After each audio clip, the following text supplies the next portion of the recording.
আমাদের কোনো মসজিদে যদি একটা যুবক প্রবেশ করে নামাজের জন্য, তার পরনে আছে 3/4, মাথায় টুপি নেই, গায়ে একটা গেঞ্জি, ও নামাজে দাঁড়াইছে, আপনারা কি ওকে রাগ করবেন না আদর করবেন? কি করবেন ভাই? রাগ করবেন, নানান কথা বলবেন। কোনো মসজিদে ফরজ নামাজের পরে যদি সুন্নত না পড়ে ছেলেরা বেরিয়ে যায়, রাগ করবেন না আদর করবেন? তারাবির জামাতে 20 রাকাত না পড়ে 4 রাকাত, 6 রাকাত, 8 রাকাত পড়ে যদি যুবকেরা কেউ বেরিয়ে যায়, রাগ করবেন না আদর করবেন? তবে যদি মসজিদে ওরা মোটেই না ঢোকে, ফরজ নামাজেও ঢোকে না, তারাবির নামাজেও ঢোকে না, কোনো নামাজে ওরা মসজিদে না ঢোকে, তাহলে কি কেউ রাগ করবেন? তাহলে কি বোঝা গেল?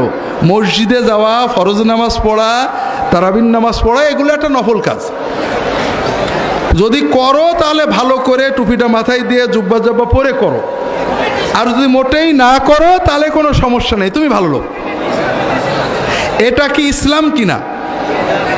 এটা ইসলাম না।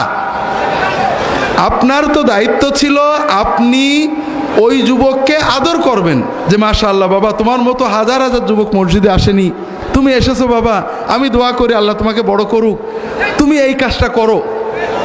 আল্লাহ রসুল সাল্লাল্লাহু আলাইহি ওয়াসাল্লাম যুবকের ভুলটা না ধরে তার পজিটিভ চিন্তা করলেন।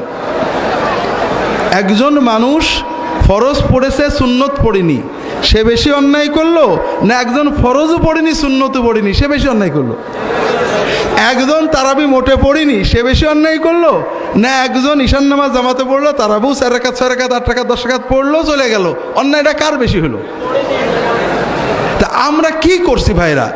মানুষের নেক আমলটার মূল্যায়ন করছি না, ভুলটাকে বড় করে দেখছি। অথচ আল্লাহ প্রতিটি নেক আমলের জন্য 10 থেকে 700 গুণ সওয়াব দেবে, আর অন্যায়ের জন্য সর্বোচ্চ যদি গুনাহ হয় 1টা গুনাহ দেবে। আল্লাহ রসুল সাল্লাল্লাহু আলাইহি ওয়াসাল্লামের কাছে ওই যুবক যে যখন জিজ্ঞাসা করলো যে ইয়া রাসূলুল্লাহ, আমি তো এই কাজ করে ফেলেছি, রাসূলুল্লাহ সাল্লাল্লাহু আলাইহি ওয়াসাল্লাম কি বললেন?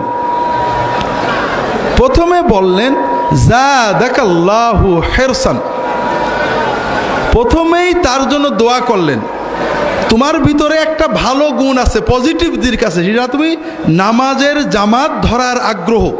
খুব ভালো করে বোঝেন, প্রতিটি মানুষের ভিতরে আপনার, বিশেষ করে দিনের দায়ীদের, গতকাল আপনাদেরকে বলেছি আল্লাহর দিনের দায়ী হতে হবে, আর দায়ী হতে গেলে অন্তর দিয়ে প্রতিটি মানুষের ভিতরের ভালো গুণটাকে হৃদয় দিয়ে ভালোবেসে ওইটা দিয়ে দাওয়াত দিতে হবে।